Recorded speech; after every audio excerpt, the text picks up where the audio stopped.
आम्हाला करायचंय पण ते आमच्या आयटी पॉलिसीत येत नाही. ओके. आता मी म्हणतो किंवा ती आयटी पॉलिसी लिहिली 2000 साली जेव्हा एआयच नव्हतं. हे सोडून आणि काय चूक करतायत का या पॉईंटला? अर्थात एक म्हणजे मी मगाशी जाताचा उल्लेख केला, अर्थात म्हणतोय त्यावर मला असं वाटतं की भरपूर चुका करतायत. खूप आहेत. इंडिव्हिज्युअल्सच्या बाबतीत त्यांनी स्वतःला कसं अपग्रेड आणि अपस्किल करावं लागेल, तसंच डिजिटल ट्रान्सफॉर्मेशनच्या या जर्नीमधली एआय ही एक खूप महत्वाची स्टेप आहे कंपन्यांसाठी. तो रोडमॅप साधारण कसा दिसतो? कंपन्यांना एआय इम्प्लिमेंट करायचं आहे, प्रत्येक महिन्यात कोणी एआय खूप छान वापरलं असं एक अवॉर्ड सुरू करा. त्याच्यानंतर मॅन्युफॅक्चरिंग मध्ये काही ठिकाणी तरी तुम्हाला हार्डवेअर सेन्सर्स हे इंटिग्रेट केल्याशिवाय तो डेटाच कॅप्चर होणार नाही. इथे बऱ्याचशा कंपन्यांना त्रास व्हायला लागतो. असं कसं? हे तर म्हणजे पूर्वापार चालत आलेलं आहे. म्हणजे एकदम. तर तिथे मग बऱ्याच जणांची एआय जर्नी थांबते. हे सगळं करताना असं वाटत नाही का की ओव्हर ऑटोमेशन होईल कंपन्यांचं आणि खूप मोठी रिस्क आहे त्याच्यामध्ये? आम्ही दिलेल्या इम्प्लिमेंटेशनमुळे रोजचे पर डे 2.5-3 तास वाचले. ते ऐकल्यावर मी म्हणजे पूर्ण हल्लो होतो की अशा कोणीही याचा असा वापर करू शकेल हे कधी विचारातही केलं नव्हतं. कंपन्या जेव्हा इम्प्लिमेंट करतात तेव्हा काय बाय करायचं, काय बिल्ड करायचं किंवा काय इंटिग्रेट करायचं असे डिसिजन महत्वाचे. खूपच महत्वाचं. हे सगळे विविध प्रकारचे एआय आहेत. त्याच्या टाईपमध्ये झालं नको, पण ह्यातला कुठला कुठे गरजेचा आहे असं एक चक्क एआय ऑडिट पहिल्यांदा करा. 2 टर्म वापरले जातात की एआय फर्स्ट कंपनी आणि एआय एनेबल्ड कंपनी.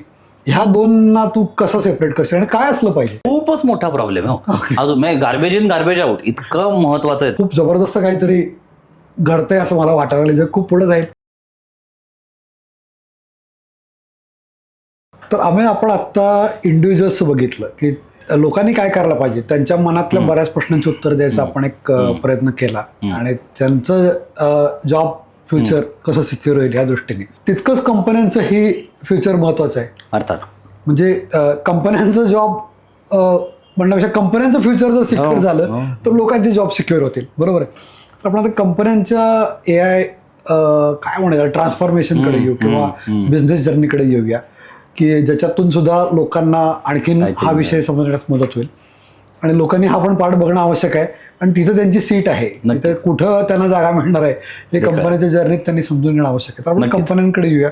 नक्की. आणि तू भरपूर कंपन्यांना कन्सल्टिंग केलेलं आहे, त्यामुळं कंपन्यांच्या पॉईंट ऑफ व्ह्यूने हे समजून घेताना हे इम्प्लिमेंटेशन तुझा अनुभव आता आपण इथं या चर्चेमध्ये आणूया. नक्की. एआयच्या ट्रॅकवरती कंपन्यांना आता हे ट्रान्सफॉर्मेशन करायचं, जसं लोकांना कळलं तसं कंपन्यांनाही कळलंय. पण एआय हे बेसिकली बिझनेस ट्रान्सफॉर्मेशन आहे. काय करायचं काय एक्झॅक्टली कंपन्यांनी आता दोन, जसे आपण मगाशी म्हणतोय की इंडिव्हिज्युअल्सच्या बाबतीत त्यांनी स्वतःला कसं अपग्रेड आणि अपस्किल करावं लागेल, तसंच डिजिटल ट्रान्सफॉर्मेशनच्या या जर्नीमधली एआय ही एक खूप महत्वाची स्टेप आहे कंपन्यांसाठी. बरोबर. म्हणजे आपण कागदी डेटापासून डिजिटल डेटापर्यंत बऱ्याचशा कंपन्यांनी त्यांची जर्नी सुरू केली आणि बऱ्याच ठिकाणी तुम्हाला डिजिटल फॉर्ममधला त्यांचा डेटा इन्फॉर्मेशन सगळं दिसायला लागलं. ह्याच्याच वरती काम करणारं हे तंत्रज्ञान आहे. ओके. त्यामुळे जर तुमचा डेटा डिजिटल व्हायला लागला असेल तर एआय तुम्हाला अजून उत्तम त्याच्यावरती रिझल्ट द्यायला लागेल. आता इथे गंमत कशी होते की एखाद्या कंपनीची काहीतरी आयडिओलॉजी असते, एखाद्या कंपनीची विचार करण्याची काही पद्धत असते, त्यांच्या पद्धतीचं अगदी ब्रँड मॅन्युअल असेल, सगळ्या गोष्टी असतात. ह्यानुसारच विचार करायला त्यांना एआयला ट्रेन करता येणं तर सहज शक्य आहे, ज्यांचं ऑलरेडी हे सगळं आहे. मग विविध प्रोसेसेस असतात तुमच्या कंपन्यांमध्ये, एसओपीज असतात. या सगळ्या जर खूप उत्तम पद्धतीने तुम्ही प्रोसेस ड्रिव्हन असाल तर तुम्हाला एआय इम्प्लिमेंट करणं अत्यंत सुलभ जातं. पण जर हेच नसेल, म्हणजे मलाच माहित नाही मला काय करायचंय, अशा कंपन्यांना एआय मध्ये खूप प्रॉब्लेम्स येतात. बरोबर. म्हणजे आपण असं म्हणूया की त्यांना एक बेस लेवल तरी त्यांची काय ही चांगली कळली पाहिजे की आपण त्यांना कुठे आहोत पेक्षा मला काय हवंय. ओके. म्हणजे कंपनी पॉईंट ऑफ व्ह्यूनी साध्या अगदी एचआरची पॉलिसी आहे तर ती पॉलिसी तर पाहिजे ना. तुम्ही बरोबर आहे. काही कुठल्याही गोष्टीची त्या जर गोष्टी तुमच्या असतील तर तुम्हाला एआय अत्यंत मदत करेल. मी अगदी एक उदाहरण देतो. एक कंपनी आहे, त्या कंपनीचे डायरेक्टर जवळपास एक 60-65 वर्षाचे आहेत. चेअरमन आहेत त्यांचे आता ते. त्या माणसांनी म्हणजे अगदी जर ऑफिसमध्ये इंटरनल एक मीट झाली तर त्याचे मिनिट्स कसे घ्यावेत इथपर्यंत प्रत्येक गोष्टीचे फॉर्म्स बनवून ठेवलेले आहेत. तर ह्या कंपनीचं मला एआय इम्प्लिमेंटेशन करायला 1.5-2 महिने पण नाही लागले. पण पण ह्याच उलट एका कंपनीमध्ये जिथे काहीच नव्हतं तिथे जवळपास आता 1.5 वर्ष झालं तरी पण आम्ही अजूनही खेळतोय. कारण मग काहीतरी एआयने दाखवल्यावर नाही मला असं नको होतं, मला असं हवंय. हे होतं कारण तुमच्या आधीच तुमच्या गोष्टी तितक्या परिपक्व किंवा विचारपूर्वक नाही आहेत. मग तुमच्या ते आलेलं आहेत, मग त्याच्यात बघूरे काय येतंय हे जर तुमचं जर असेल तर तितका होमवर्क तुमचा झाला नाही असं मी म्हणतो एआय करायला. म्हणजे त्या जर्नीची पहिली स्टेप आहे तुम्हाला काय हवंय अर्थात माहित पाहिजे. अर्थात बरोबर. स्वची ओळख. मग थोडक्यात मी असं म्हणू का की हीच चूक कंपन्या करतात, त्यांना काय हवंय हे त्यांना माहित नसतं. अर्थात ही सोडून आणि काय चूक करतायत का या point ला? अर्थात एक म्हणजे मी मगाशी जाताचा उल्लेख तू केला. अर्थात म्हणतोय त्यावर मला असं वाटतं की भरपूर चुका करतायत. खूप आहेत प्रचंड आहेत. म्हणजे अगदी म्हणजे आपण म्हणू तितक्या कमी आहेत. दुसरं म्हणजे खूप प्रामुख्याने जी दुसरी जाणवते की ह्याच्याकडे ना जादूची कांडी असल्यासारखं बघितलं जातं. ओके. तर एआय म्हणजे काही खरंच जादू नाहीये. ते काय असं ते जादूगाराचं टोपीतनं काहीतरी काढा असं नाहीये. हे तुमच्याच गोष्टींना, तुमच्याच प्रोसेसेसला, तुमच्याच मुळात असलेल्या डेटाला अत्यंत समर्पक पद्धतीने त्याच्यावर काम करून गोष्टी दाखवणार आहे. तिथेच जर माती असेल म्हणजे आपण ते एक मराठीत किंवा बोलीभाषेत आपण एक म्हण आहे बघा, बाटलीत नसेल तर ग्लासात कुठनं येणार, तसं हे जर ते नसेलच काही तितकं छान किंवा उत्तम तर ते पुढच्या पायरीपर्यंत जाणार नाही आणि त्याच्यावरती अजून काही गोष्टी नाही होऊ शकत. तर पुन्हा पुन्हा तुम्ही पहिल्यांदा तुमच्या प्रोसेसेसवरती विचार करा, काम करा. हाच मुद्दा अजून पुढे अधोरेखित करत एआय तुम्हाला दिशा दाखवेल, त्याच्यावर 4 पावलं तुम्ही त्याच्याबरोबर चालावीच लागतील. त्याला ट्रेन करावंच लागेल की बाबा माझ्या कंपनीत मी जेव्हा अमुक म्हणतो तेव्हा त्याचा अर्थ काय, माझ्यासाठीचा ऑडियन्स कोण आहे, माझ्यासाठीचं टार्गेट ऑडियन्स कोण आहे, माझ्यासाठीचं मार्केटिंग काय, माझ्यासाठीचं सेल्स काय, माझ्यासाठीची बिझनेस डेव्हलपमेंट काय, ह्या सगळ्या गोष्टी जेव्हा मी त्याला ट्रेन करत जाईन तेव्हा त्यातनं 4 गोष्टी येतील. ह्याचबरोबर ना एआय तुमच्या चुकाही खूप छान दाखवतं. ओके. मग म्हणजे तुमच्या या गोष्टी आहेत त्यात ते दाखवतं की माझ्या मते आणि मी जगातल्या हा डेटा अनालाइज केला त्यामध्ये तुमच्या ह्याच्यात या चुका आहेत. इथे बऱ्याचशा कंपन्यांना त्रास व्हायला लागतो. असं कसं, हे तर म्हणजे पूर्वापार चालत आलेलं आहे म्हणजे एकदम. तर तिथे मग बऱ्याच जणांची या जर्नी थांबते की ते मान्यच होत नाही. जसं इंडिव्हिज्युअल्सना असतं की त्याचा एक इगोच असतो कंपन्यांचा. आपण एवढे वर्ष करतोय, आम्ही जगभर इम्प्लिमेंट केले, पण ते तेव्हा काही प्रॉब्लेम नाही ना आला. ते सुधारू शकत असेल तर तुम्ही ऍक्सेप्ट करायला शिकलं पाहिजे. तर सुधारणापेक्षाही मी त्या सगळ्यांना असंच म्हणतो की एक वेगळा पॉइंट ऑफ व्ह्यू म्हणून तर बघा ना. बरोबर.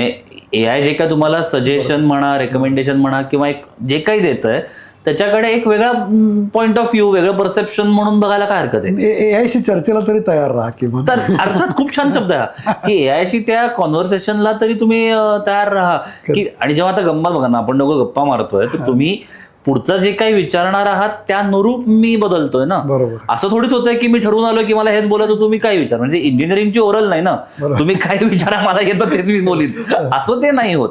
तर ती जर्नी मला ती बऱ्याचशा कंपन्यांच्या कॉन्व्हर्सेशन मध्ये जाणवते. आणि तिसरी कदाचित खूपच मोठी चूक की आम्हाला करायचंय पण ते आमच्या आयटी पॉलिसीत येत नाही. ओके. आता मी म्हणतो की ती आयटी पॉलिसी लिहिली 2000 साली जेव्हा एआयच नव्हतं. आता हे नवीन लिहा ना. मग ते करायला तयारी नाही, कारण ते करायला मग जो कोणी आयटीतला व्यक्ती असतो कंपन्यांमधला, एक तर त्या व्यक्तीला फार काही एआय कळलेलं नसतं. मग ती व्यक्ती भांडायला बसते, नाही आमची सायबर सिक्युरिटी आहे, डेटा जाईल, हे जाईल.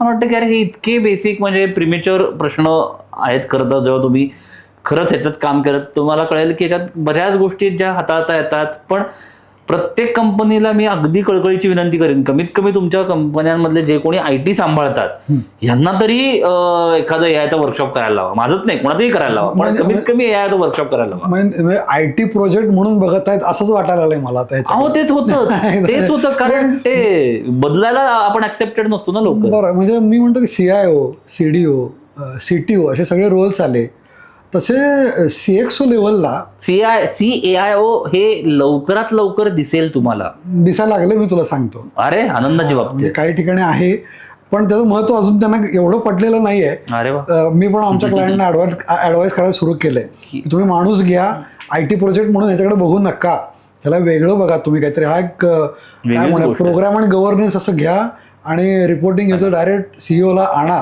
याचं त्याशिवाय होणार नाही. ह्याच्यावर मला शाश्वती आहे की मला जॉब राहील. खूप काम आहे तुला.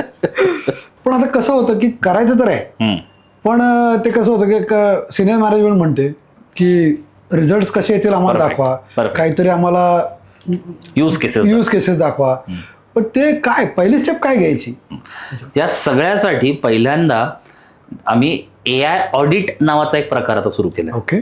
की माझी जे काही कंपन्या आहेत या कंपन्यांमध्ये मी चक्क जाऊन त्यांच्या CXO लेवल बरोबरच्या वेगवेगळ्या माणसाची वेगवेगळं स्वतंत्र असं माझं डिस्कशन होतं. त्यांच्या प्रोसेसेस बघितल्या जातात आणि माणसांशी गप्पा होतात काही. त्यातून AI रेडीनेस तुमचा किती आहे आणि तुमच्या इथे कुठे काय पद्धतीचं AI होऊ शकतं. अगदी 4-5 प्रकारचे AI आहेत, एकच नाही. जनरेटिव्ह AI आहे, प्रेडिक्टिव्ह आहे, एजंटिक आहे, नंतर रेकमेंडेशन्स नावाचा एक प्रकार आहे, आजकाल एक्सप्लेनेबल AI नावाचा एक प्रकार आहे. हे सगळे विविध प्रकारचे AI आहेत. त्याच्या टाईपमध्ये जायला नको, पण ह्यातला कुठला कुठे गरजेचा आहे असं एक चक्क AI ऑडिट पहिल्यांदा करा. त्याच्यानंतर बाकीच्या लोकांपेक्षाही तुमचे जे कोणी सगळे CXO लेवलचे आहेत या सगळ्यांचा कॉमन अंडरस्टँडिंग ऑफ AI, म्हणजे त्या सगळ्यांना AIच्या बाबतीत एकाच पेजवर ते आहेत का नाही याच्यासाठीचे काहीतरी सेशन्स कन्सल्टेशन्स करून त्या लोकांना एका पेजवर आणा. म्हणजे CFO आणि CTO हे दोघं वेगवेगळ्या गोष्टीला AI नाही म्हणले पाहिजेत, ते सेम एका पातळीवर जर आले तर मग पुढे या. आता इन द लॉंगर रन मी असं म्हणेन की ज्या गोष्टी तुमच्या स्ट्रेंथ्स आहेत तिथे AI आणू नका. ज्या गोष्टी तुम्हाला त्रास जातो, जर समजा फॉर इन्स्टन्स माझी मार्केटिंग कन्सल्टन्सी कंपनी अनेक वर्ष होती, आता AI कन्सल्टन्सी पण आहे माझी टर्म आहे, एक मेटावर्समध्ये माझे काम करतात. तर ह्या तिन्हीमध्ये अकाउंट्स आणि HR ह्या दोन माझ्या स्ट्रेंथ्सच नाही आहेत. बरोबर. मग इथे मी उलट AI आणलं पाहिजे.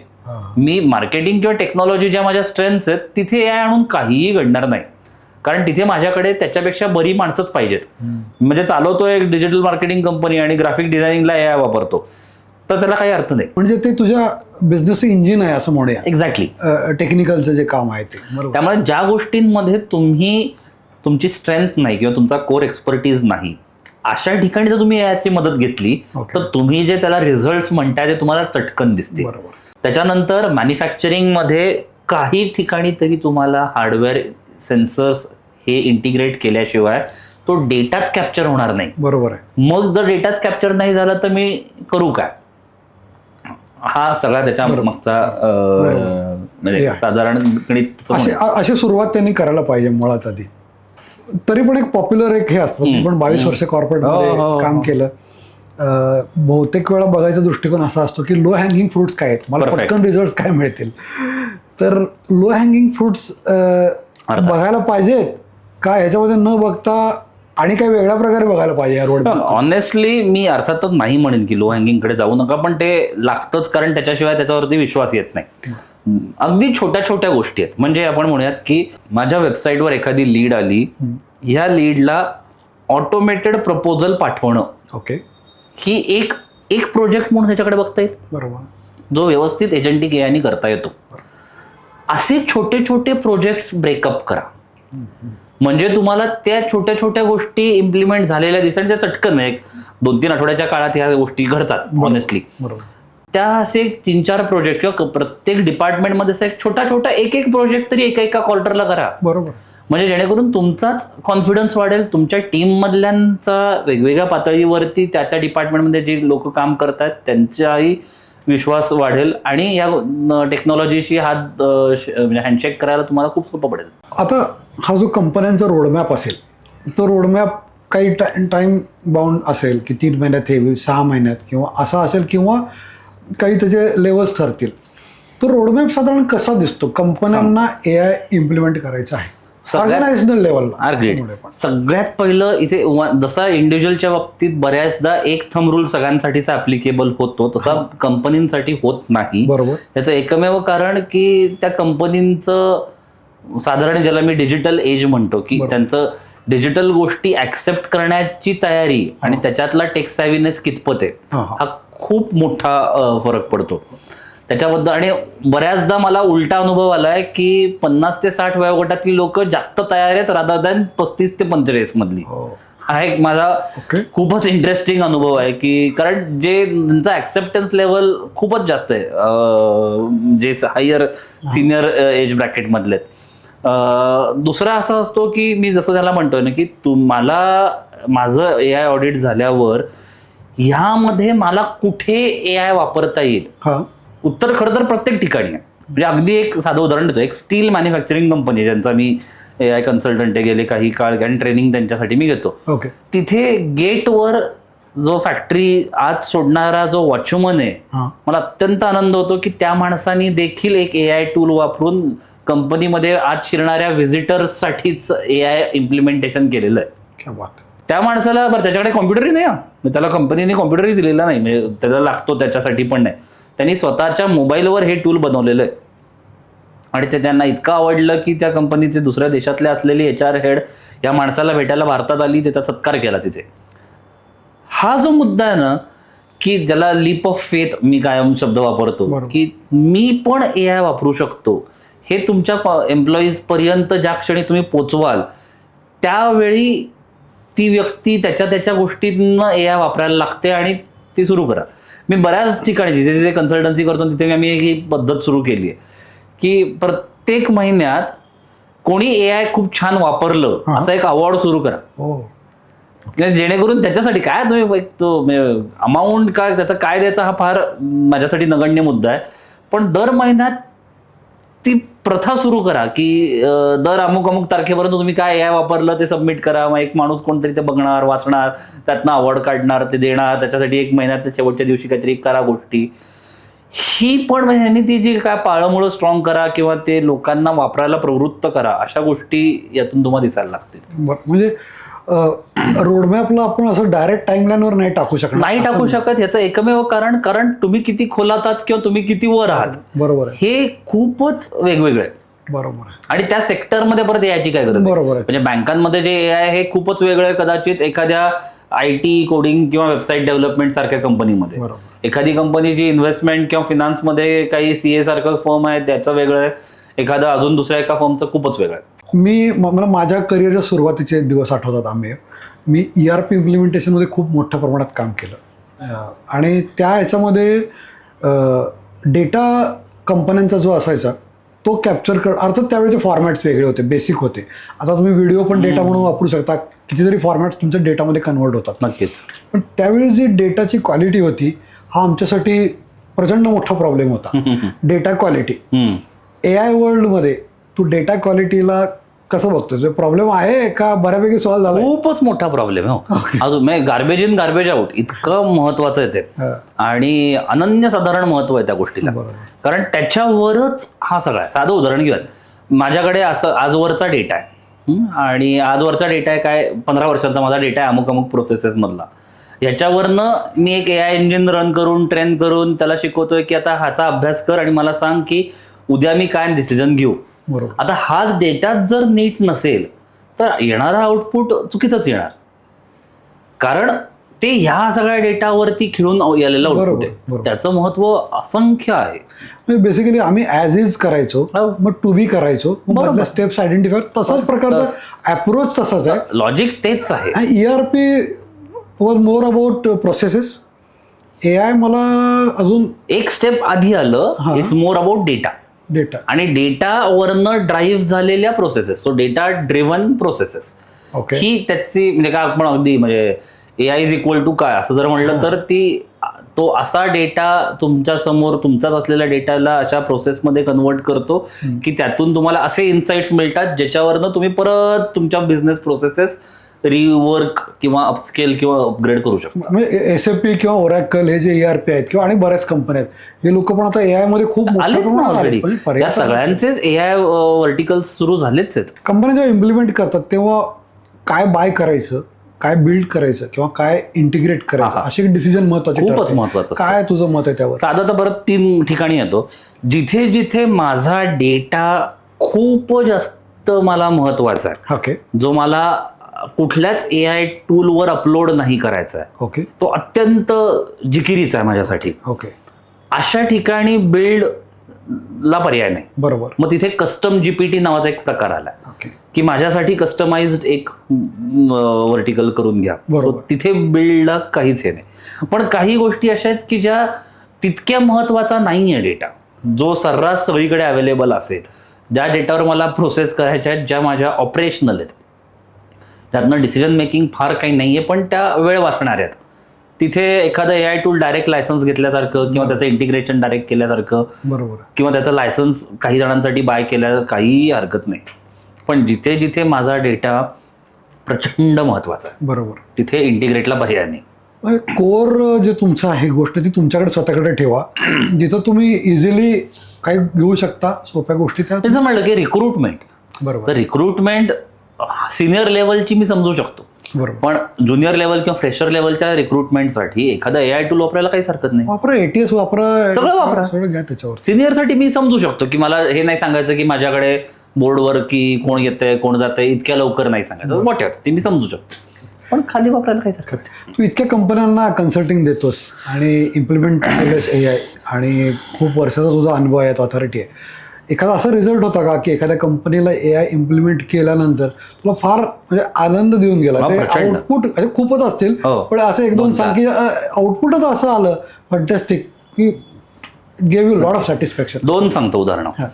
एक संभाजीनगर मधली ही कंपनी होती आणि मिड स्केल कंपनी असं साधारण एक वर्षाला 25-30 कोटी साधारण करणारी कंपनी होती.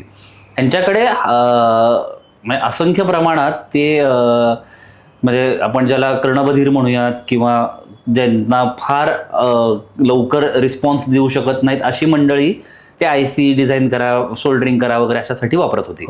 आणि त्यात एक साधारण एक 32 वर्षाचा एक मुलगा होता, थोडासा या प्रकारामधला. माझं सेशन झालं त्यावेळी ती सगळी मंडळी तिथे होतीच, त्यांचे आईवडील पण आले होते म्हणजे या ग्रुपचे, तेही तिथे होते. जवळपास एक चांगला व्यवस्थित ऑडियन्स होता. त्यांनी तो सगळा कॅम्पस आपलं सेशन सगळं ऐकलं आणि एक काही महिन्यांनी त्यांच्यातल्या एका आईचा मला फोन आला आणि त्या म्हणजे ऑलमोस्ट त्या रडत होत्या. त्या म्हणाल्या की तुमचं पुस्तक आम्ही असं सेशन बघितलं या ठिकाणी असं झालं होतं, तुमचं पुस्तकही मी बघितलं. आणि त्या मुलांनी, मी मुद्दाहून त्याचं नाव सांगत नाही कारण त्याच्या डिसॅबिलिटीजचा कोणी बाकी दुरुपयोग करू नये, तर त्यांनी तुमचं पुस्तक वाचून तुम्ही सांगितलेल्या गोष्टी करून त्यांनी स्वतः एक वेबसाईट तयार केली त्यांच्या कंपनीमधल्या एका छोट्याशा डिपार्टमेंटची. आणि ती त्या कंपनीला इतकं आवडलं की असा बॅकग्राऊंड मधला एक मुलगा त्यांनी हे केलं, तर त्यांनी म्हणजे अगदी वेबसाईट म्हणून नाही पण त्यातलं एक लँडिंग पेज म्हणून त्याचं ते घेतलं, जे अजूनही ते ऑपरेशनल त्यांनी ठेवलंय.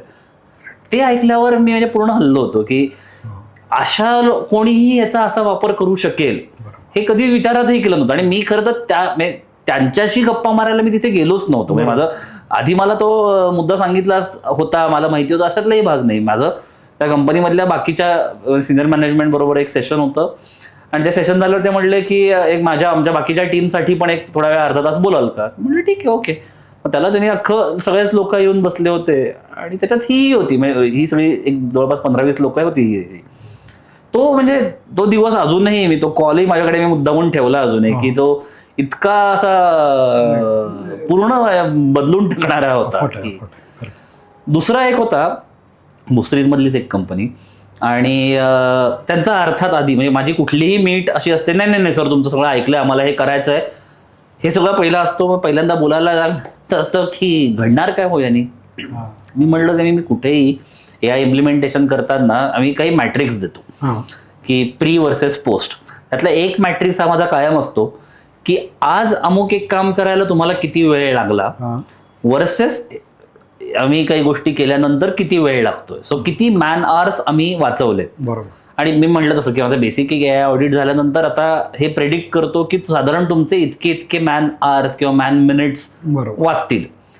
तर मी म्हटलं होतो की सहज मी तुमच्या त्या कंपनीचं बेसिक काम झाल्यानंतर मी म्हटलं की सहज हे सगळं इम्प्लिमेंट झाल्यानंतर पर हेड तुम्ही जवळपास 2 ते 2.5 तास पर डे तुमच्या एम्प्लॉईजचा वाचला असेल. ते हसायला लागले. मी म्हटलं की हाच माझ्यासाठीचा चॅलेंज आहे आणि आम्ही ते टाइमलाईन्स आमच्या ठेवलं होतं की इतक्या दिवसात हे ते झालं सगळं. आणि आम्ही लिटरली प्रत्येक प्रोसेसचं मोजत होतो की आज समजा बिफोर आज तुम्ही हे करता ह्याला किती वेळ लागला, किती वेळ, मग तुम्ही किती जण आहेत, मग मॅन मिनिट्स, असे सगळे आम्ही बेसिक कॅल्क्युलेशन. मग टूल्स इम्प्लिमेंट झाले, त्यांचं हँड्स ऑन ट्रेनिंग झालं, ते इम्प्लिमेंट करायला लागले आणि एक जवळपास एक 30-40 दिवस त्यांनी वापरून झाल्यानंतर मी परत तो सर्व्हे केला की आता या प्रत्येक गोष्टीसाठी किती वेळ जाते. तर जवळपास माझं पहिल्याचं जे प्रेडिक्शन होतं की ऑन ॲन ॲव्हरेज त्यांचे जवळपास 150 लोक त्यांच्या डिपार्टमेंटमध्ये काम करतात, भोसरीला काही, चाकणला काही. तर ऑन ॲन ॲव्हरेज जवळपास 2.5 तास प्रत्येक एम्प्लॉईचे आम्ही दिलेल्या इम्प्लिमेंटेशनमुळे रोजचे पर डे 2.5 तास वाचले. आणि मी जे आपले रिझल्ट प्रेझेंट केले, आमची असाइनमेंट संपली आणि आता परत काही लागलं तर भेटूया ते वगैरे सगळं निवंत झालं. आमचं छान जेवण बिवण करून आम्ही निघालो. त्या दिवशी 1 महिनाभराने परत त्या माणसाचा फोन आला, सर आता मला वेगळा प्रॉब्लेम आहे, आता या लोकांना काय काम देऊ हे मला कळत नाहीये. मी म्हटलं की याच्या इतकी टेस्टिमनी चांगली कुठली नाहीये. हो एकदम, म्हणजे हेच तर करायचं आहे. ग्रेट. पण असे आणि हे रिझल्ट खूप आता छान इम्प्लिमेंटेबल दिसतात आता सगळीकडे. बरोबर. पण आपण हे जे सगळं बोलतो आता कंपन्यांमध्ये AI इम्प्लिमेंट करणं हा एक चेंज मॅनेजमेंटच आहे मोठा. रेजिस्टन्स जाणवतो लोकांकडे प्रचंड. ओके. प्रचंड. आणि तो ह्याच्यासाठी आहे की काहीतरी नवीन करा, याच्यापेक्षा आता परत शिकावं लागेल, हा प्रॉब्लेम आहे. त्यामुळे प्रचंड रेजिस्टन्स. आपण त्या मुद्द्याकडे येऊया. लोकांना म्हणजे आपण जो पुढचा पार्ट बोलणार आहोत की मिड करिअर मध्ये क्रायसिस आहेत जॉबचे, त्याच्यामध्ये लोकांनी आता शिकण्यासाठी काय करायचं आहे, तेव्हा हा मुद्दा आपण अधिक बोलूया आपण. पण लिडरशिपचं जे काही स्टेक होल्डर्स असतात इम्प्लिमेंटेशन मध्ये, त्यात लिडरशिपचा रोल खूप क्रिटिकल आहे याच्यामध्ये नाही का? म्हणजे प्रचंड. आता तिथली परत एक खूप मोठी चूक काय होते माहिती का, ते ह्याच्याकडे अशाने बघतात की हे मी वापरायला लागतो आणि मग ले ऑफ करतो. असं नाही. तुम्ही कायम स्पेसिफिकली लिडरशिप बरोबर माझं जेव्हा सेशन्स असतात तेव्हा मी त्यांना कायम हे म्हणतो की HI म्हणजे human intelligence multiplied by AI correct is sustainable intelligence. बरोबर. आणि तिथे मी अधिक नाही, म्हणजे मी बेरीज नाही म्हणत, तिथे मी गुणाकार म्हणतो. आणि गुणाकारमध्ये काय होतं की एक कंपोनंट 0 असेल तर दोन्ही बोंबलतं, एक जर निगेटिव्ह आहे तर दोन्ही बोंबलतं. त्यामुळे दोन्ही गोष्टी तुम्हाला HI आणि AI दोन्ही टिकवाव्या लागतात. तुम्हाला ह्युमन इंटेलिजन्सही लागणार आहे आणि आर्टिफिशियल तर लागणारच आहे. पण हा माइंडसेट धोकादायक नाही का की ले ऑफ नाही डायरेक्ट आहेच आहे. आणि तो होतोच. आणि याचं कारण कसं होतं ना की प्रॉफिटेबिलिटी वाढलेली दिसते ना. बरोबर. कारण माझी डायरेक्ट ह्याची मॅन कॉस्टच, रिसोर्स कॉस्टच कमी होते. आणि रेव्हेन्यू जरी मागच्या वर्षी एवढा जरी झाला तरी प्रॉफिटेबिलिटी वाढलेली दिसते. शेवटी बॉटम लाईन जर असेल किंवा ती वाढली आहे बॉटम लाईन, तर तुम्ही एफर्ट्स किती लोक टाकताय, काय करताय, हा होतोच मुद्दा. आणि म्हणून मी कायम तेच असतं की तुम्ही म्हणजे हे इम्प्लिमेंट करताय should not be a function of तुम्ही ले ऑफ करताय. मग कंपन्यांनी कुठले मेट्रिक्स बघावे असे काही? मी म्हटलं तर मॅन आवर्स किती कमी झाले. ओके. साधा म्हणजे प्रोडक्टिव्हिटीच्या भाषेत बोलायचं झालं तर आज मी जे काही काम करतोय तेच काम उद्या जर मी कमी वेळेत केलं, ओके, हा एकमेव मॅट्रिक्स आहे AI कडे बघण्याचा. कारण ते जर माझा वेळ वाचला तर मला तिथे जास्त काम करता येणार ना. ठीक आहे. म्हणजे मी जर समजा 9 तास काम करतोय, पण आज मी जे काही काम करतोय ते जर उद्या मला 6.5 तासात करता आलं तर ते वाचलेला जो वेळ आहे त्यात मी अजून काम करणार आहे. सो एकमेव माझ्यासाठीचा हाच मॅट्रिक्स महत्वाचा वाटतो की मी किती जास्त प्रोडक्टिव्ह आहे. म्हणजे कंपन्यांनी हाच मॅट्रिक्स बघायला पाहिजे. अर्थात हे सगळं करताना असं वाटत नाही का की ओव्हर ऑटोमेशन होईल कंपन्यांचं आणि खूप मोठी रिस्क आहे त्याच्यामध्ये? जर व्यवस्थित वापरलं नाही तर नक्कीच. काय आपण बघा ना, लहानपणापासून तो निबंध लिहितोय बघा, विज्ञान शाप की वरदान, तसं आता आर्टिफिशियल इंटेलिजन्स शाप की वरदान. पण त्या निबंधात आपण एक ओळ कायम लिहायचो, वापरलं नीट तर चांगलं, नाहीतर वाईट. हे परत टूल आहे. बरोबर. हे एक प्लॅटफॉर्म आहे. हे तुम्ही कसं वापरता हा खूपच महत्वाचा. म्हणजे ओव्हर ऑटोमेशन झालं तरी हरकत नाही, त्याचं आउटपुट तुम्हाला पाहिजे ते मिळते. म्हणजे तू सुरुवातीला म्हणालास की रोड मॅपची पहिली स्टेप आहे, तुम्हाला काय हवं हे समजून घ्या. ते जर असेल तर ओव्हर ऑटोमेशनची चिंता करायची गरज नाही. काही काही ठिकाणी ती गरजही असेल ना, असू शकेल, ते सिच्युएशन वरती. काही काही ठिकाणी ती खरंच गरज आहे. बरोबर. तिथे करायला काहीच हरकत नाही. पण काही ठिकाणी 0 ऑटोमेशनची गरज असेल तिथे 0 ठेवा. 2 टर्म वापरले जातात की AI फर्स्ट कंपनी आणि AI एनेबल्ड कंपनी. ह्या दोनना तू कसं सेपरेट करशील आणि काय असलं पाहिजे? खूपच फरक आहे ह्याच्यात. AI एनेबल्ड या शब्दाचा अर्थ होतो की माझं प्रॉडक्ट हे आधी होतं, आताही आहे, त्याच्यात AI हे एक फीचर आहे. ओके. एक साधं उदाहरण घेऊयात आपण. ऑनलाईन बँकिंग आहे, ऑनलाईन बँकिंगचं एक ऍप्लिकेशन. बरोबर आहे. हे ऍप्लिकेशन आधीही चालत होतं, आताही चालत आहे. ह्याच्यात AI मुळे फ्रॉड डिटेक्शन होतात. बरोबर. So fraud detection using AI हे या ऍप्लिकेशनसाठी AI एनेबल्ड फीचर आहे. बरोबर. बरोबर. करेक्ट. म्हणजे ते काढलं तरी पण ते ऍप्लिकेशन, ते प्रॉडक्ट चालतंच. बरोबर. हे झालं AI enabled. Correct. AI first म्हणजे काय की AI काढलं तर ते प्रॉडक्टच नाहीये. Chat GPT okay. AI काढलं तर ते प्रॉडक्टच नाहीये, ते चालूच शकणार नाही. बरोबर. सो अशा हे झाले AI फर्स्ट. बरोबर. आणि जिथे हे AI फीचर म्हणून आहे ते AI एनेबल्ड झाले. आता अशा सगळ्या ज्या कंपन्या आहेत, ज्या सर्व्हिस प्रोव्हायडर्स आहेत किंवा मॅन्युफॅक्चरर्स आहेत, तुमचे एक्झिस्टिंग ज्या काही सगळ्या प्रोसेसेस आहेत तिथे तुम्हाला AI एनेबल्डच व्हावं लागेल. बरोबर आहे. करेक्ट. आणि ह्याच्यानंतर तुम्ही जर काही प्रॉडक्ट आणू पाहताय तर ती जर AI फर्स्ट असतील तर जास्त बरं. तर पहिल्यांदा ज्या काही एक्झिस्टिंग तुमच्या आहेत तिथे AI एनेबल्ड करा. बरोबर आहे. सो मी आजवर समजा जर डिजिटल मार्केटिंग करतोय तर मी AI एनेबल्ड डिजिटल मार्केटिंग करा. बरोबर. करेक्ट. मी AI फर्स्ट म्हणणं चुकीचं आहे. बरोबर. पण मी उद्या जर एखादं नवीन काही प्रॉडक्टच आणू पाहतोय बरोबर तर ते AI फर्स्ट असू शकतं. पण कंपन्यांसाठी हे दोन्ही ट्रॅक पॅरलल असू शकतात. पण माझे काही फीचर्स किंवा काही SKUs माझे AI एनेबल्ड आहेत, काही AI फर्स्ट आहेत. मी हा कंपन्यांच्या पॉईंट ऑफ व्ह्यूने आणि CX1च्या पॉईंट ऑफ व्ह्यूने एकच प्रश्न विचारेन की पुढच्या 5 वर्षात कुठल्या कंपन्या थ्राईव्ह करतील याच्यामध्ये, किंवा CX1 याच्याकडे कसं बघायला पाहिजे? मग आता मी उलट म्हणेन की सगळ्याच कंपन्या चरणार आहेत. मॅन्युफॅक्चरिंग अजून अनन्यसाधारण महत्व येईल, कारण त्याच्यात तुम्हाला या सगळ्याच गोष्टी लागेल. कारण AI जाऊन वेल्डिंग नाही ना करणार, AI जाऊन काहीतरी स्वतः नाही ना करणार, तिथे माणसं लागणारच आहेत. म्हणजे AI मॅन्युफॅक्चरिंग हे होणारच आहे. बरोबर. प्रत्येक बँका उद्या लागणारच आहेत. बरोबर. सो कंपन्या लागणारच तुम्हाला, कंपन्या नाही बंद होणार. फक्त 4च्या म्हणजे आता समजा जर 400 कोटी असतील तर त्या कदाचित 4 कोटीवर येतील. बरोबर. फक्त मग कोण तरेल तर ते या परत मुद्दा तोच आला की AI घेऊन तुम्ही सर्व्हिसेस कशा चांगल्या देताय. बरोबर. हेच एक कॉम्पिटिशन त्या लेवलला प्रचंड वाढणार, त्या लेवलला जाईल कॉम्पिटिशन, प्रचंड प्रमाणात वाढणार आहे. तू जरी मॅन्युफॅक्चरिंगचं मेन्शन केलंस तरी मला असं विचारायचं आहे की असं काही यात काही थोडे सेक्टर वेगळे दिसत आहेत का की जे ह्यात पुढे झाले? मी शेअर्समध्ये इन्व्हेस्ट करायला विचारत नाहीये, पण तरी असं वाटतंय की हा एक सेक्टर पुढे जाईल किंवा तो पुढे जाईल किंवा हा साधं आहे. डेटा आणि डिजिटल आणि सायबर या 3 गोष्टींची जे काही निगडीत आहे ते अर्थातच त्याला फ्युचर चांगलं आहे. बरोबर आहे. हे सांगायला म्हणजे काय परत कोणी ज्योतिषीची गरज नाही. म्हणजे समजा आता सायबर सिक्युरिटी या कंपन्यांना खूपच महत्व येणार आहे. बरोबर. कारण आज मी जेवढा डेटा वापरतो त्याच्यापेक्षा काही जास्त प्रमाणात डेटा वापरणार आहे, त्यामुळे तो सिक्युअर राहायला पाहिजे. अर्थात त्यामुळे आजची सोल्युशन्स त्या सोल्युशन्सला समर्पक आहेत का नाही हा मुद्दाच वेगळा. पण सायबर सिक्युरिटी हा खूप मोठा मुद्दा आहे. डेटा सेंटर्स हा खूप छान मुद्दा आहे. सेमी कंडक्टर्स खूप महत्वाचा मुद्दा आहे. डेटा अनालिसिस, मग व्हिज्युअल अनालिसिस होत आहेत. AI बनवणारी लोक किंवा AI सर्व्हिस देणारी लोक हे सगळेच अत्यंत उमेदीचे आहेत. म्हणजे सेक्टर म्हणण्यापेक्षा आपण या साईडने असं बघायला पाहिजे त्याच्याकडे. पण हे म्हणत असताना उद्या मला वॉटर पंप लागणारच आहे, ट्यूबलाईट लागणारच आहे, मला खायला प्यायला ज्या काही गोष्टी लागतात त्या लागणारच आहेत. सो तेही असणारच आहे, म्हणजे ते काय बंद नाही होणार. मी विमानानेच जाणार आहे तर मला एव्हिएशन इंडस्ट्री लागणारच आहे.